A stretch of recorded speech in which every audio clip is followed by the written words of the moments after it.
pillars for an excellent marriage. 1 Peter 3 verse 1 to 7. This is where we start this new series from.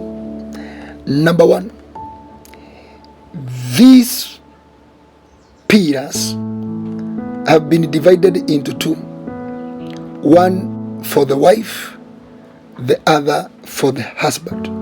And we start because they're supposed to work in agreement, in harmony. So it is a combination. Number 1, let's just highlight those key pillars or aspect. Wives, in the same way, be submissive. Key number 1 is submission. If you want your marriage to be successful, the requirement of submission is a primary requirement.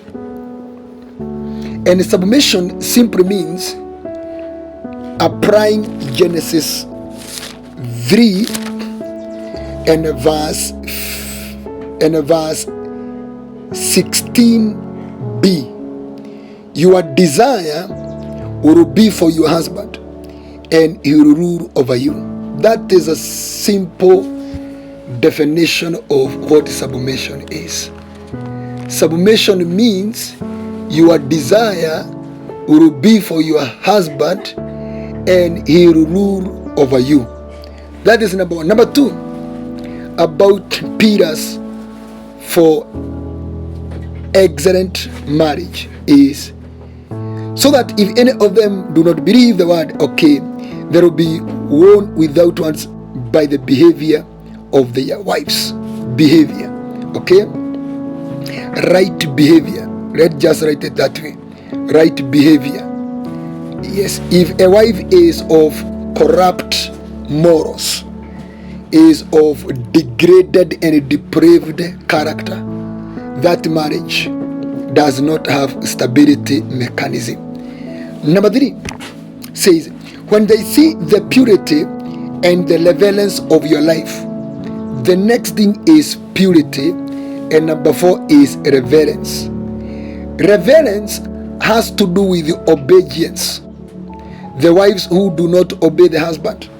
If your husband tells you to do something, you must do something before you do what he has told you to do. That is not obedience. That is rebellion.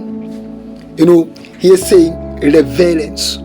Reverence means obedience or esteeming that person with honor. And then he says purity.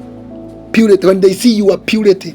So for a marriage to be strong and stable, it demands purity. That's what the Lord says. And a marriage bed must be kept pure. So in a marriage where you are entertaining defilement, filthiness, external impurities through conversations and through moral depravities and all that marriage will not stand, because marriage is a covenant. So it is supposed to be as pure as possible. So if you try to bring any form of impurity in that marriage, and impurity can come in different forms, that marriage becomes weak. Something else he is saying, your beauty should not come from outward adornment such as braided hair and the wearing of gold jewelry and the fine clothes, although it is good for eye satisfaction. But instead, it should be that of your inner self. That is inner self beauty. For a marriage to stand, it is governed by the inner self beauty, the uncorrupted beauty of your attitude, of your consciences, of your thought system. That honesty and the transparency in you. It speaks volumes more than your mouth. And he says, the inner beauty of your inner self, the unfading beauty of a gentle and quiet spirit. It is called unfading, it says gentle, unfading beauty of a gentle and quiet spirit. That one. If your marriage is going to be strong, it must contain a gentle and quiet spirit. Many people have so many battles they are fighting from inside them. There is a lot of resistances, and that's why you see the issue of sorrow ties comes in. So you find your spirit is in a battle, is not settled. That kind of a spirit does not build a strong marriage. The energy you are releasing, is the energy of resistance. Make sure you are of the inner beauty of an unfading beauty. You are of the beauty. It's called the inner self beauty. That has to do with the wholeness of your inner man, the wholeness of your soul. That will speak of the transformation in the renewal of your mind, the wholeness of your soul. And then there is a gentle and a quiet spirit. So if you want your marriage to become strong, you must work on your soul, and then you must work on your spirit, because it says of the inner self beauty and a gentle and a quiet spirit. Those are two dimensions. So soul and the spirit. So the soul must be beautiful and the spirit must be gentle and quiet. Are you getting it? Then he says there's something else, which is of great worth in God's sight.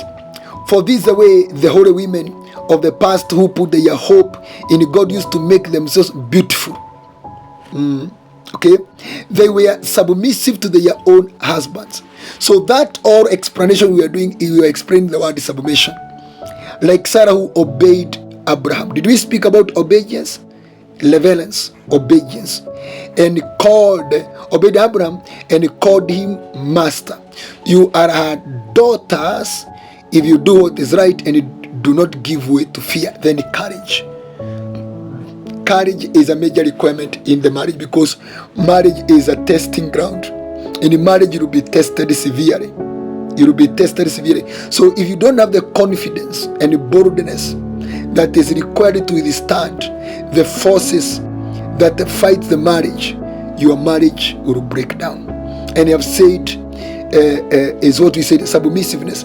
Make sure you allow Genesis 3 and verse 16b to work in you. Your desire will be for your husband. That is submission. So you have lost yourself into him, and then he will rule over you. That is lordship. You must allow lordship in the marriage. So in the marriage, there is what we call a chain of command. So you must allow the chain of command to operate. And this has to do with the subdivision of authority. That one is very precise. Then, number 9, this now goes to the husband, is husband, in the same way, be considerate as you live with your wives. That is what we call understanding mind. Understandability. Understandability. If you want your marriage to excel, you must allow the mindset to grow into the level of understanding.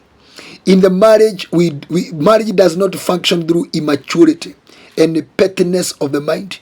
You must be considerate as you live with your wives, and treat them with respect as the weaker partner, and as he has with you of the gracious gift of God, of life, so that nothing will hinder your prayers. That is respect. Respect is key.